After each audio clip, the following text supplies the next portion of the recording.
Kingam-panahy nampitondro ny lohateny hoe fampirafesana.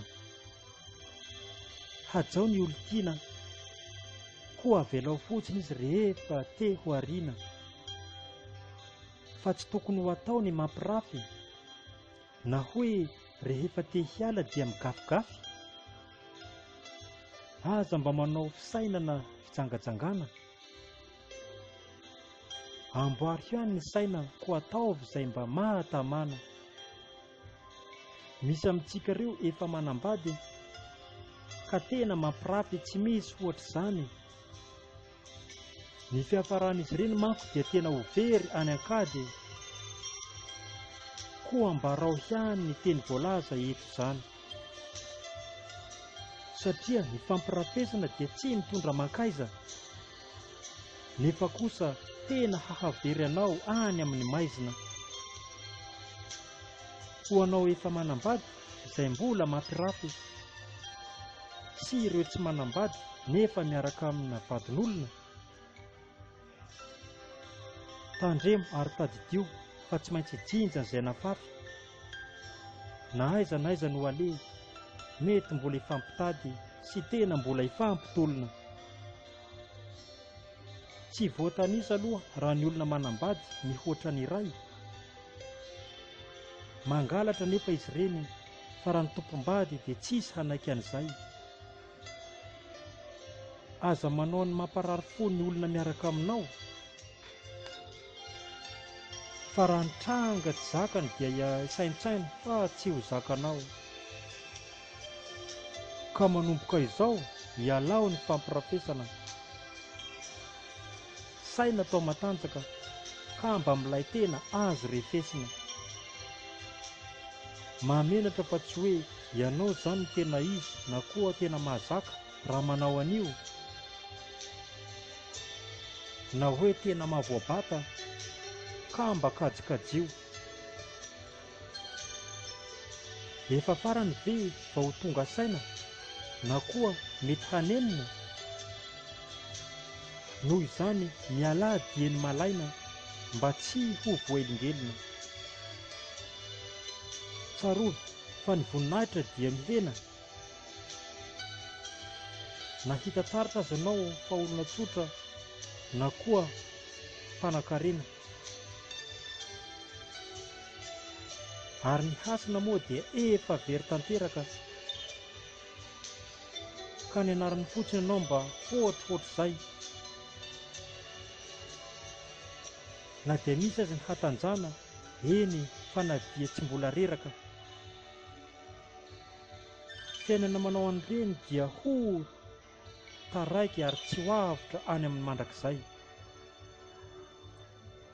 Simba ara-tempoly ny filazan'izany, ary tena voamaika mitresatresaka. Nefa raha feno tokoa ny asa lohany,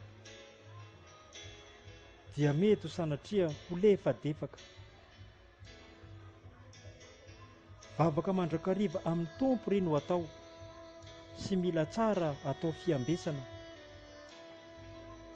Fa ny fahafinaretana ohatr'izany mba hialao, fa loza mihantona antsika ny raha ny fifampirafesana.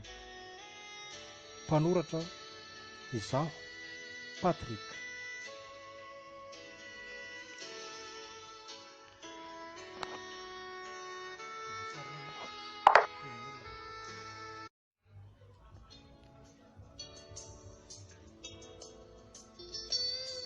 Kingam-panahy nampitondra ny lohateny hoe tena tia ve sa? Izaho aloha dia manaiky fa tsy noterena, ekeko fa raha ny ody fitia dia tena misy ka tsy laviko io fa ekena. Misy koa ny olona vao sambany manao fitiavana, dia misy solapaka amin'izy ireny satria misy tsy voadinika n'izay tena hiarahana. Ny fitiavana nefa dia mahery, koa raha ny saina izany no tena malemilemy, maro ny fahasimbana ary tena mety ho very. Ny atao hoe fitia dia mazava ho azy fa fitiavana. Izy io anefa misy betsaka karazany. Ankoatry ny fitiavan'olon-droa toy ny aran-kavana, ka tsy laozany izay ireo hafahafa avokoa ireo rehefa tonga ny fandalovany. Rehefa mahita olona izay hoe mifankatia, tsy voasorotra mazava ny amin'iny tena tia ve sa mbola tsia, na inona ny zavatra ataony, na mahasambatra na mahafinaritra. Indrindra moa ny fitia raha toa ka sendra tsisy an'Andriamanitra. Misy tsy fantatra mihitsy ny ataony sasany. Tena fitiavana feno ve izy ity sa ny vatana fotsiny no kakasany? Aza adino anefa fa ny any an-danitra tsy mijery miakatra fa mijery midina, ka ny atao rehetra dia efa hita ka tsy maintsy hitsingidina. Ary mba ray ao an-tampony loha reny ho jerena fa aza ny loha samangina, koa ajanona treo amin'izay ny fitiavana ohatr'izany fa tsy mba mahaliana na koa hoe mahasondriana.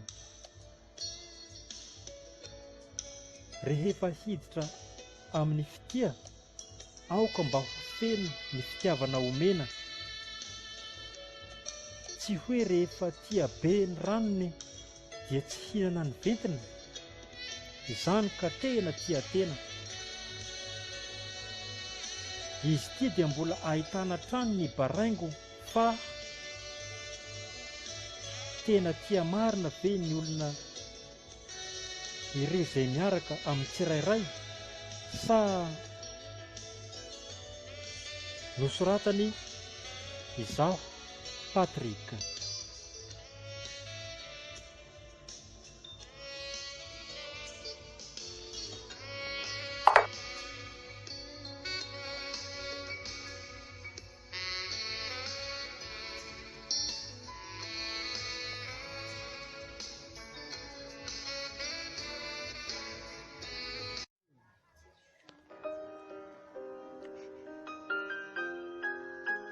Kinga-panahy nampitondrano lohateny hoe VFFAFFM2 Kinga.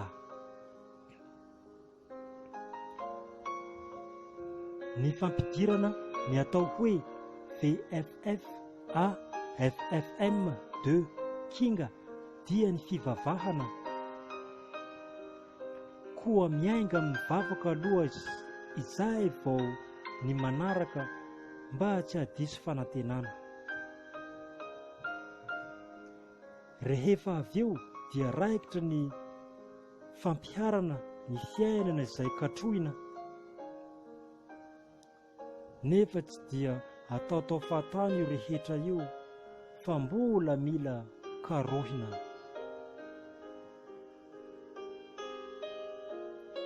Ny manaraka izany tsy mila atao ambanin-javatra ny fanatanjahantena, satria mampahery sy mampatanjaka izy ity ary mahalava velona. Ny fisian'ireo voalaza ireo sy ny mbola ho voateny eto moa dia ny fisian'ny resaka asa, ka tsy azo atao ambanin-javatra izany ny asa atao mba azahoana fahafahana hanehoana ny sangan'asa.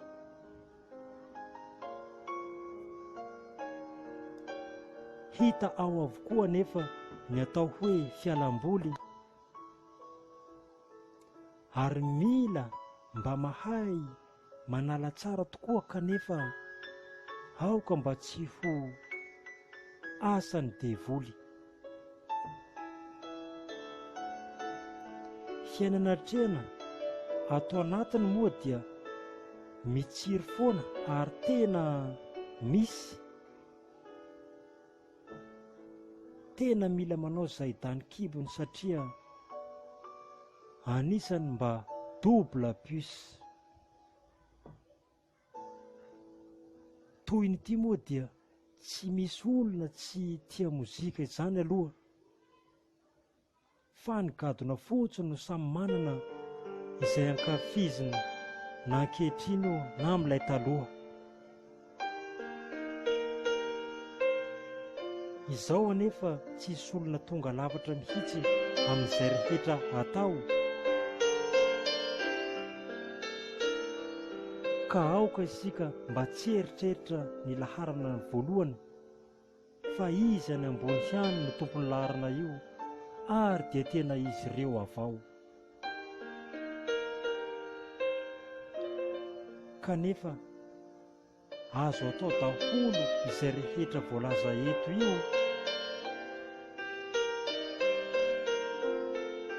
ka raha izany no voafehy dia kinga tanteraka manomboka amin'io fotoana io.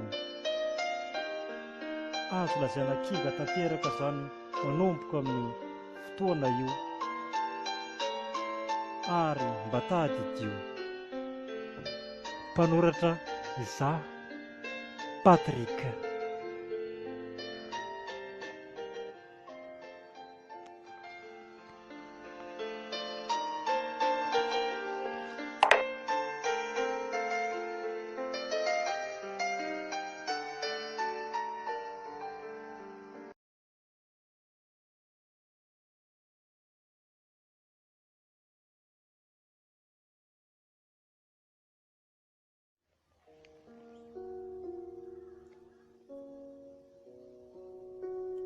Kingam-panahy izay nampitondrano lohateny hoe fier d'être gasy. Izaho miresaka eto dia tena malagasy, ka noho izany je suis vraiment fier total d'être gasy. Ny foko misy ahy tsy ho ambanimbaniako, ny karazana misy anay tsy ho ambany faladiako, koa raha ny fiavian'ny tsirairay dia samia manaja ny azy. Eny fa na dia isika rehetra izay samy malagasy. Isika malagasy dia mila miray hina mba tsy ho very. Tsisy ankoatr'izay fa ny firaisan-kina io no tena hery. Hazo tokana koa ny tsy mba haly, ary ny tondro tokana tsy mahazo hao. Raha tsy hoe angamba olona efa adaladala ve? Fa raha toy izany angamba vao mety ho lasan-kilabao. Mahaiza mankafy amin'ny maha-malagasy antsika, na dia eo aza ny fitsiriritana ny any hafa toy ny firenena izay any ampita. Firaisan-kinantsika malagasy no mahatonga ny hoe akanga maro tsy vakin'amboa. Mahafiorina be tokoa izany, ka ilaina isika ny mampihatra trano fa tsy atao kitoatoa. Mbola misy ihany koa ny hoe mita be tsy lanin'ny mamba, koa amafiso tanteraka ny firaisan-kina ao anatiny maha-malagasy, fa aza mba miambahamba. Mankafiza tanteraka isika amin'ny maha-malagasy, koa na dia mipetraka ny velana aza ianao dia aza hadinoana ny amin'izay, ka aza mba manao fôkasy. Nosoratany izaho, Patrick. Gasy.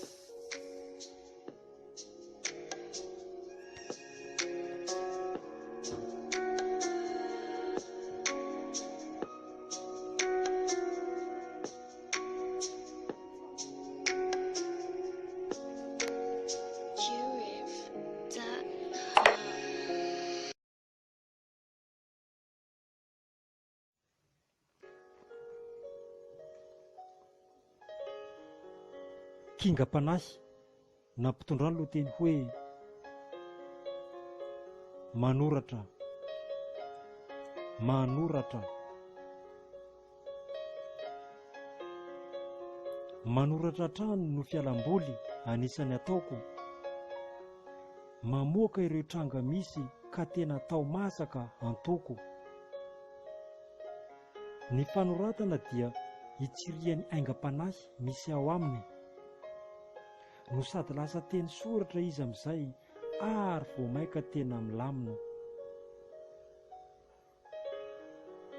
Afaka manoratra daholo ny rehetra izay te hanoratra, fa raha ny ahy aloha dia tsy mijanona mihitsy mandra-pahatonga ny penina izay tena efa mitsoraka.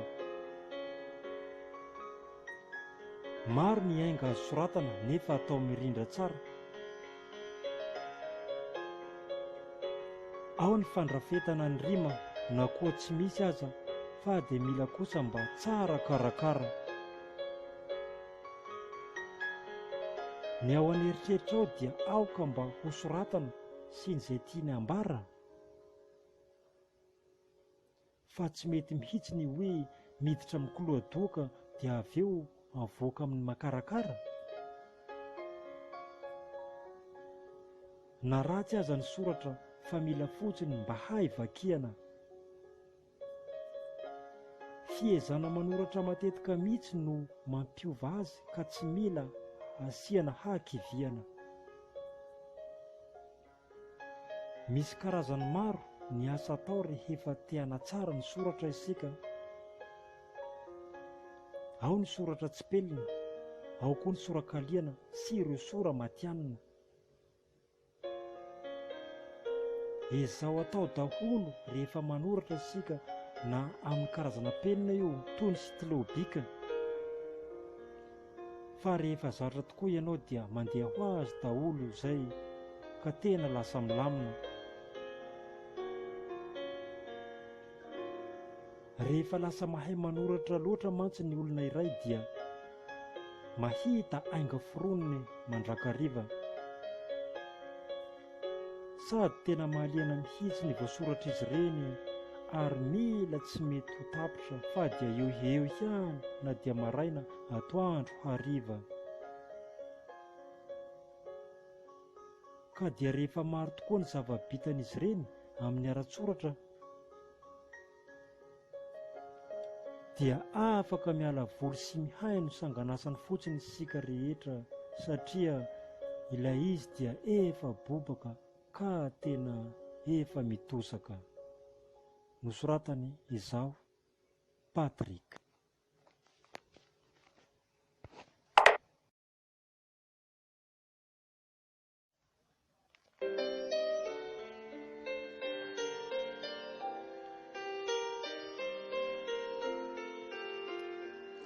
Kingam-panahy nampitondrany loha teny hoe rehefa maty. Raha sanatria tonga ny fotoana hahafatesako dia aza malahelo be loatra ianareo, fa mba henoy sy harao fotsiny ity ny resako.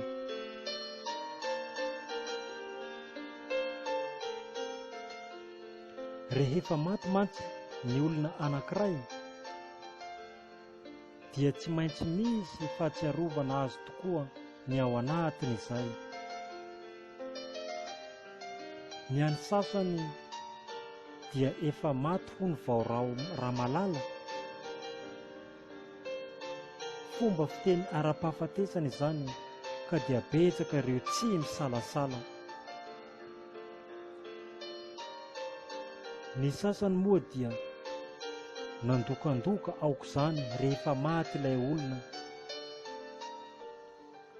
Na ireo tsy nataony maty aza dia ampidirina avokoa fa hoe izy io ny tena milay tamin'ny fahavelony teo anivon'ny fiarahamonina. Aoka isika rehetra mba hatanjatsaina rehefa misy ny fahafatesana. Amin'ny ankapobeny manko dia loza tsy maintsy misy izy io ka tsy mba mety ilefasana.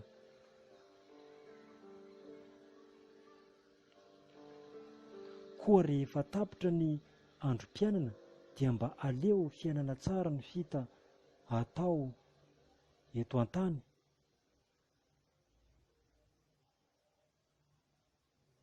Aoka mba asiana fiomanana hatrany raha mbola velonaina.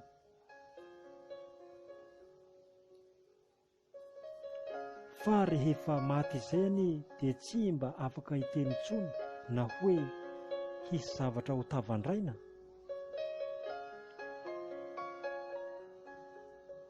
Izany no torohevitra tsara tao rehefa mialoha ny sanatria rehefa maty. Ary dia aza atao loatra koa ny mampijaly an'ireo mbola velona satria dia tsy fidiny ho azy mihitsy ny mampiditra an'io ao anaty vatapaty. Aza mba maty ihany aloha fa dia tena henjana totaly. Fa ny sisa azo atao dia mahaiza mionona ary mahereza ka atanjao be koa ny moraly. Izany tokoa ny zavatra hiatrena moa rehefa maty. Ka ny firariana moa dia mitranga tsoa ary aoka mba ho lasany taloha reny daholo ny ratsy.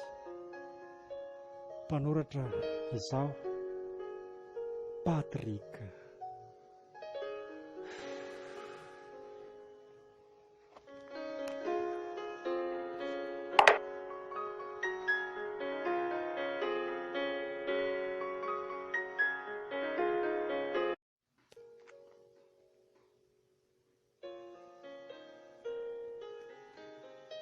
Kingam-panahy nampitondrano lohateny hoe karazana foko sy olona. Misy karazany maro ny foko ato amin'ity Madagasikara.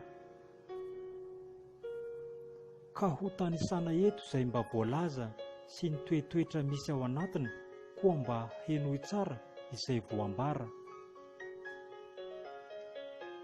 Antomboka antsika any amin'ny sisitany. Ka izay voateny eto dia efa izy ka arakaraka ny na ho tonga hatrany amin'ny vato vavy fitovinany.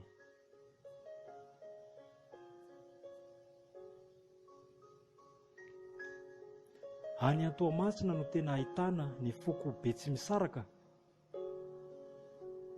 Izy ireo dia karazan'olona tsy tia manavakavaka. Any Toliara indray no toerana misy an'ireo Antandroy. Anisan'ny mahafinaritra nefa raha izareo ireny ka aoka tsy asiana rohirohy. Ny Antananarivo indray moa dia afovoan-tany ka ahafantarantsika an'ireo Merina. Izy ireo no tena manao fiteny malagasy ofisialy koa mba mahaiza ihany ny mankasitraka sy mankatelina.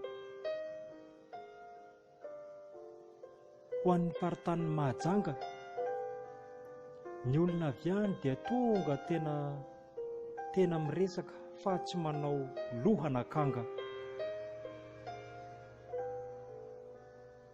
Ela ny ela fa tonga tia Fianaratsoa ka ahitantsika an'ireo Betsileo. Izy ireo dia anisan'ny tena tia mitarona ary tsy mba izy ireo koa no moramamy fa ny toaka mihitsy no mahery ka tsy mba mety ho leo.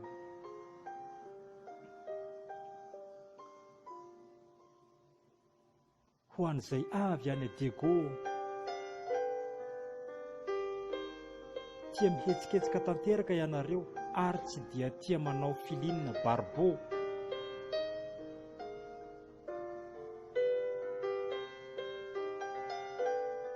Na hoe ireo amin'ny faritany Antsiranana ao daholo ny miavaka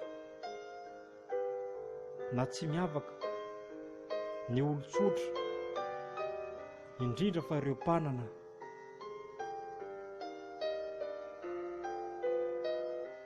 afangaroko amin'izay ny resaka ka alefako amin'ny antaimoro. Aza mba manao fihetsika tsy milamina ny amin'izy ireny fa dia ho torotoro. Lasa indray isika any Avangaindrano ka ahitantsika an'ireo antaisaka. Karazan'olona avokoa izany voalaza izany. Izy ireo indray dia tena misaina vao manao zavatra ary tena lalimpaka. Misy koa ny karazana atao hoe antaim-bahoaka. Anisan'ny olona mandamina izy ireo fa raha sendra misy ny tsy mety tonga dia mandroaka. Mbola maro no lazaina ary ao ireo antaifasy. Rehefa mba mandalo any dia aza mba miavonavona. Tena aza mba miavonavona zany mba halalanao an'ilay tena trasy. Aza hadino fa mbola misy ny karazan'olona atao hoe vezo. Mahita azy ireny isika dia tena mamirapiratra ka tsy mba hampitorezo. Efa maro loatra ny voalaza teto mahakasika n'ity karazana foko sy olona ity, koa afaka ampiharina daholo ny toetoetra izay mety amin'ireo, kanefa tsisy toetra tena tsara nefa raha mbola mihoatra ny ankoatra ny Kristy. Mpanoratra izaho, Patrick. Karazana foko sy olona.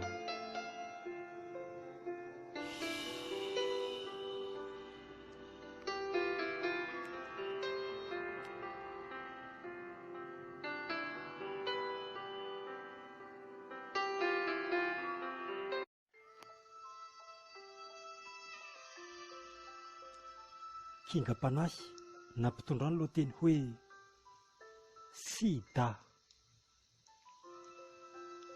Valanaretina azon'olona tamin'ny firaisana natao tamin'ny biby ny sida. Vokatra izany dia efa miparitaka izy izao koa mitandrema ihany isika ry zalahy. Io tsy voatery intsony amin'ny firaisana ihany no azahoana azy, fa na dia amin'ny alalan'ny lame, rasoir, tondeuse izay efa nampiasany hafatany koa mba fadio ny mampiasa raha ohatra izany azafady. Fa raha ny fidirany avy amin'ny firaisana indray aloha no tenenina dia tsy maintsy ahalalantsika ny hoe virus de l'immunodéficience humaine. Ny fanafoezana azy io dia tsy inona fa ny VIH. Koa rehefa mitsabo azy io dia amin'ny alalany any amin'ny hopitaly voatokana ho azy, toy ny fitsaboana tuberculose ihany na koa ny PPH. Ny sida indray moa raha toa ka halavaina dia hoe syndrome de l'immunodéficience acquise. Koa aoka mba hanaraka ny toromarika voalaza teo fa raha ny ratra fa tsy pitidora mikasoka amin'ny hoditra no tena mahavoa tokoa, koa mba teneny an'ireo ankizy. Aza mba saina mampiasa fitaovana ny hafa izay mety mamparatra izy ireo. Fa raha ny aretina sida dia tena sarotra sitranina ary mety tsy ho sitrana mihitsy, no sady rehefa mitsabo azy dia mandany vola rahateo. Averina resahana ny mahakasika ny virus de l'immunodéficience humaine. Tsy mokaretina mahery vaika izy io mialohan'ny ahatongavany sida, ka dia tena mamakivaky mihitsy any amin'ny lalan-drà na amin'ilay veine. Ny azontsika atao dia misoroka ny aretina fotsiny fa tsisy koa mandehana any amin'ny tobim-pahasalamana raha tia hazo fahalalana bebe kokoa mahakasika ny atao hoe VIH sida. Mpanoratra Patrick.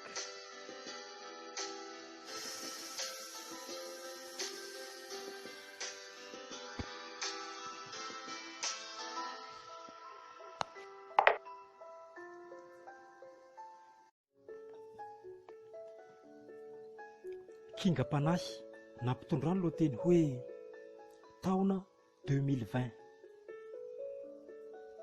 Ny bantoerana tao anatin'ny taona 2020 ity ny aretina coronavirus. Efa talohan'ny taona io koa nefa no nisian'ity aretina ity fa mbola tsy tonga teto fa tany ivelany ka efa nandrivorivo toy ny Spartacus.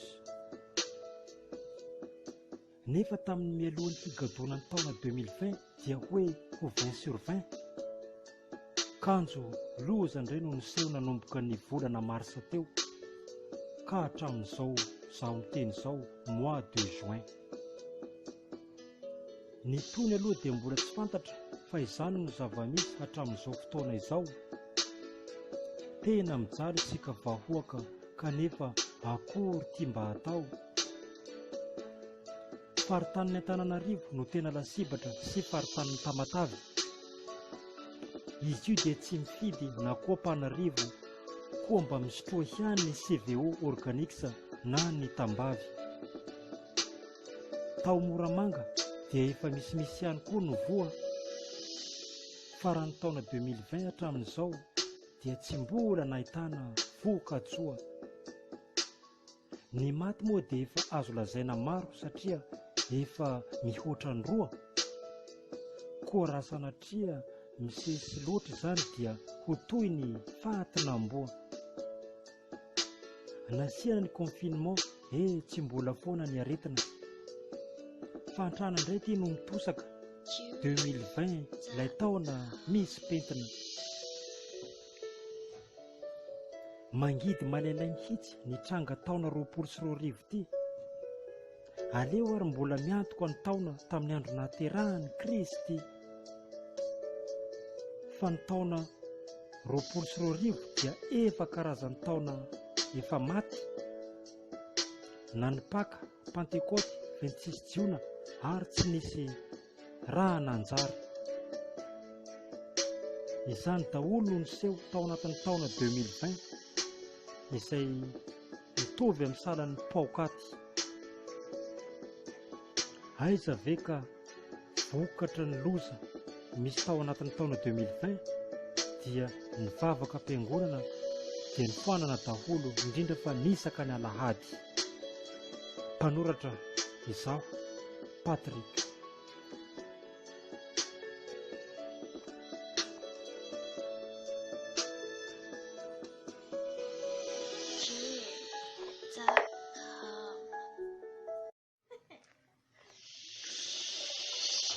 Kingam-panahy nampitondrano loha teny hoe toe-tsaina.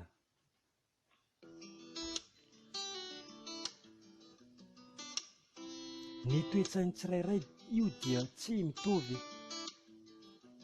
Misy maro ireo izay ratsy saina ka misy ny tsy fantatra amin'izy ireo na zovy na zovy. Ankamaroany misy manao toe-tsaina lomorina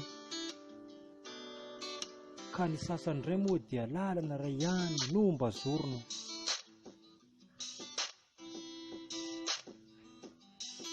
Toe-tsaintsika malagasy no tena voalaza eto. Fa ireo vazaha koa dia manana ohatr'izany fa leo ny mikasika ny azy fa tonga dia ho stopeko sy ho blokeko. Resaka toe-tsaintsika eto Madagasikara no fakafakaina. Feno fitaka ny toetra sasany ka indraindray mampite hamelaka te hamaina. Maro tsy voatanisa ireo mahay manafina ny toetra kanefa raha ny tsara karaktera io dia hita taratra ihany izay manana ila toy ireo pretra. Ao ny tsara fitondran-tena ka maneho fanoharana tsara amin'ny ara toe-tsaina. Ny toe-tsaina io moa dia miankina amin'ny tsirairay. Ekena fa misy ihany ny ainga avy amin'ny taizany ray aman-dreny. Fa raha ny génération sasana nery zareo dia misy manao an'io fotsiny toy ny alasafay. Misy aina ary mandinia koa mahaiza mba miaina. Ilao ny fomba tsy mety, tsy fakatarana ka fa mba asireo amin'ilay tsara fotsiny ny toetra ara-tsaina. Aza mba atao mibantoerana loatra ny fiatsaram-belatsihy, fa ny resaka toe-tsaina ity no misy mahatsara sy tena manimba antsika malagasy, ka mba ilao ilay fiteniko hoe aza manao fatorana Ramanavy sy Fanihy. Nosoratany izaho Patrika,